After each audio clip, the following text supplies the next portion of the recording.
Hi, and welcome to Storytime with Mark Ivan Cole. Today we're going to read The Lair of the Winter Bear, which is a story I wrote, oh goodness, more than 20 years ago, back when the kids were small. And I don't think they've read this in probably just as long. I have not seen it since I moved this file to the computer, I suppose. So here we go, The Lair of the Winter Bear. Once upon a time, in the land of snow, there lived a young huntress named Silvari. She had lived most of her life in the high mountains of the Ice King, where blizzards often covered her small cabin. Silvari was a good huntress. Even when foxes went hungry, Silvari could find a rabbit for supper. Living in the mountains like this, Silvari knew to pay close attention to the weather. The Ice King could turn treacherous in the wink of an eye. One minute the sun would be shining on the glaciers, dazzling her with its brilliance. The next, fierce winds would blow and thunder clouds would blot out the sun completely. Usually Silvari made it back to her cabin before the snow hit. Sometimes she simply burrowed into the drifts and waited it out. The Ice King had been watching Silvari from his perch high on top of Mount Kalima. Time after time he had sent heavy snows down the mountainside. Time after time he watched her reappear, unharmed, unruffled, and unconcerned. This intrigued him and bothered him a little. How could he be king if this young huntress lived so comfortably in his domain? How could she not fear his thunderclaps and lightning? How did she always know how to avoid his mighty avalanches? Even her cabin had been built out of his reach.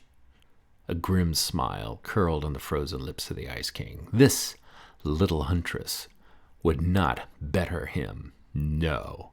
He would lure her into danger and prove to her that he was indeed king of the mountains. The sun shone brightly in the clear, cold winter sky as Silvari set out on a long hunt. It would have to be a long hunt, for she had found no rabbits near her cabin for several days. The elk had all gone down the mountain. Even the snow leopards had headed for lower altitudes in search of food. Silvari checked her traps first. They had snared nothing. Then she trekked up the hill and over the snow-covered boulders to the old deer lick. No weak ones had been left behind. There were no tracks to be seen, not even a fox's dainty paw prints marked the pristine white snow. Silvari took a deep breath and sighed, letting out a cloud of steam. She might have to venture down the mountain this year for the first time. If she did not find some large game soon, she would be out of meat, and there was nothing much else left to eat until spring. She did not want to close up her little cabin, but she might not survive the winter there if she could not find food. If only there was a deer or even a worn-out old wolf, she might not have to abandon her beloved mountainside. Out of the corner of her eye, she saw a blur of white. A mountain goat? It might be. It certainly climbed like a mountain goat. It was hard to see in the glaring sunlight. Yes, it was indeed a mountain goat. She could see its cloven hoofs plainly in the tracks it left behind. She followed it up around the boulders. As quick as she was, the mountain goat was quicker. Silvari had no sooner crested a ridge when she saw the hoofprints climbing to the next. She was tired and hungry, but she could not rest until she had gotten a good shot at the mountain goat. This one would provide enough meat for the winter, if only she could catch it.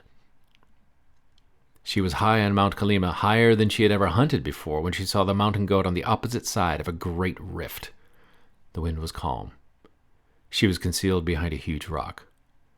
But the goat was clearly visible. It would be a clean shot. Silvari drew the bow taut and let the arrow fly. Her aim was true, right through the heart and one lung. The mountain goat fell down into the rift, landing in a drift about 100 feet below. Silvari would have to descend into the rift and carry the massive animal back to her cabin. And she was already tired. Elated at making such a shot, but exhausted by the hunt, Silvari struggled down the steep slope to where the mountain goat lay. She finally reached her prize an hour later, but the sun was darkening quickly. She tied the carcass to her back and began the trek to her cabin. Wearily she put one foot in front of the other again. again and again. Several times she stumbled and fell under the heavy load, but she continued on. The wind picked up and bit her cheeks with bitter frost. Snow began to fall. First, just stinging pellets of sleet, then great clouds of whiteness that enveloped her and obliterated all landmarks. She knew she would quickly become lost if she continued on. Shaking with exhaustion, she began to dig her way into a snowbank. The dead mountain goat would freeze and keep until she could dig herself out again. The Ice King laughed great claps of thunder as he watched the little huntress digging desperately to get out of the ferocious grip of his storm. He flung huge armfuls of heavy snow upon her as she scraped away at the drift. It became a race. Every handful she cleared was covered by more. She continued to dig relentlessly, determinedly. She would not be beaten. In time, the Ice King covered her completely, buried her under a thick blanket of whiteness even as she dug. Lightning flashed and crackled in the mountain as the Ice King celebrated his triumph. The huntress could not survive his awesome power. This time, when the sun shone again, she would not emerge as she had before. Here she would lie until he swept her down the hill in a spring avalanche. The Ice King was pleased. Out of sight of the Ice King, Silvaria was still burrowing into the snow. Her hands were numb. Her feet and knees were frozen from kneeling on the ice, but her fierce determination still burned. She would not lie down and sleep. To sleep meant death. Inch by inch she continued to dig, until suddenly she fell forward and rolled a little way into the darkness. Silvari gasped. She had bumped into something solid and furry. "Who goes there?" said a very large but very warm voice. "I'm sorry," whispered Silvari. She could hardly speak. A wet nose snuffled at her. A bear. Silvari fumbled for her hunting knife, but her fingers were frozen. It slipped from her grasp and clattered to the floor of the cave where she could not find it. Her bow and arrows were useless in the pitch darkness. "There's a freshly killed mountain goat outside," she croaked. "It's much bigger than I. You can have it." The she-bear snorted. "I am fat with berries and salmon," she laughed. "I do not need your mountain goat. Or you." The bear shuffled about and sniffed at Silvari again. "You are too cold, little one," she said. "You will not live through the Ice King's storm like this." Silvari was too weak to resist. The she-bear rolled her over onto what felt like dried grass laid on top of the dirt floor of the cave. She could feel warm breath on her face. "Sleep, little one," whispered the she-bear. "Sleep." "No," protested Silvari. "I cannot sleep or I will die." The she-bear continued to breathe warm air on her frozen cheeks. "No, little one," she soothed. "This is not the sleep of death. You are in the lair of the winter bear. This is the sleep of life. You will come to no harm here." Silvari could not remain awake. Slowly her eyes closed. Her heart slowed until it was barely beating. Her breaths came in a long, lazy, gentle rhythm. She began to hibernate. "Good, little one," whispered the winter bear. "Sleep now. In spring, you shall hunt again." Carefully, the great she-bear lay down by the young huntress and warmed her in her thick fur. Outside, the Ice King reveled in his stormy glory. The snow did not relent for 3 months. Day after day, night after night, the blizzards raged. Rocks split under the weight of heavy snow. Down on the lower slopes, trees cracked and fell. Any life that remained above ground was driven down the mountain. Streams froze over completely. Then all was silent, except for the falling snow. When finally the sun shone again, all the mountain was gleaming white. "I am king!" shouted the Ice King. "No one can withstand me!"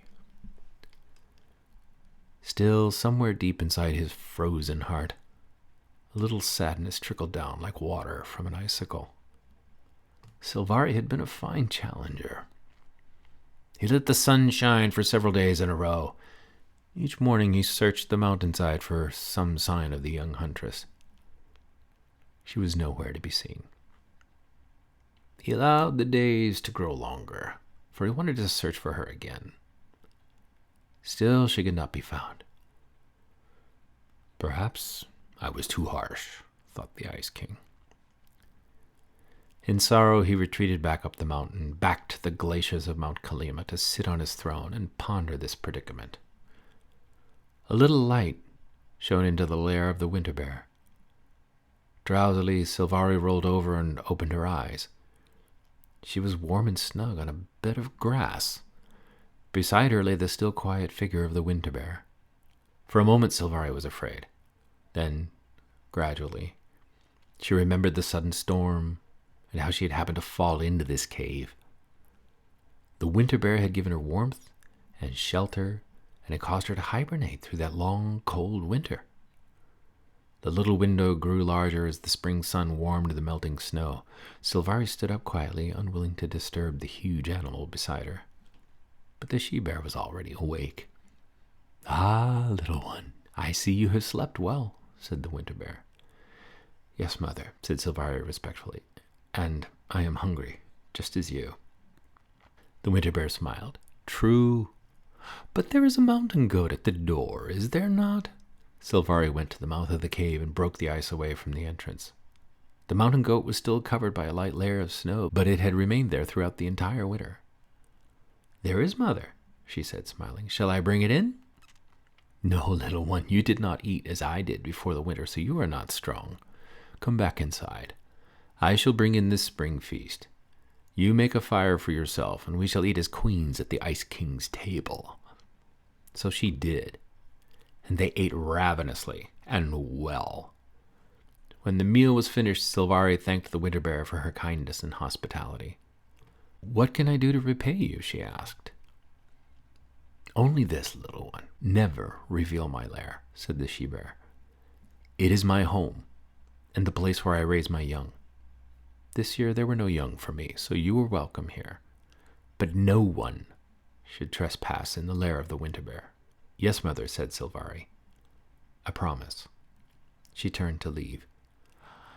But I would ask one more thing," said the winter bear. Silvari turned again. "What is it, mother?" "Do not tell the Ice King you overwintered here," replied the she-bear with a low chuckle. "Let him wonder. You'll both be the better for it." "I will, mother." Silvari stepped out into the early spring sunshine and headed off down the slope toward her cabin. High atop Mount Kalima, the Ice King rubbed his eyes. The young huntress had emerged unharmed. A fierce joy rumbled in his soul, and he let out the last of his avalanches, let it race down beside her, down into the valley below. But it did not harm her. Then, with a smile, he closed his eyes and slept. Silvari looked up at the mighty throne of the Ice King. She would never tell. The sun, laughing in the clear blue sky, melted the snow into tiny rivulets of water, then into streams and rivers, and finally into lakes.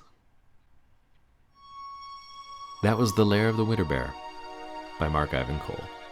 Thanks for listening.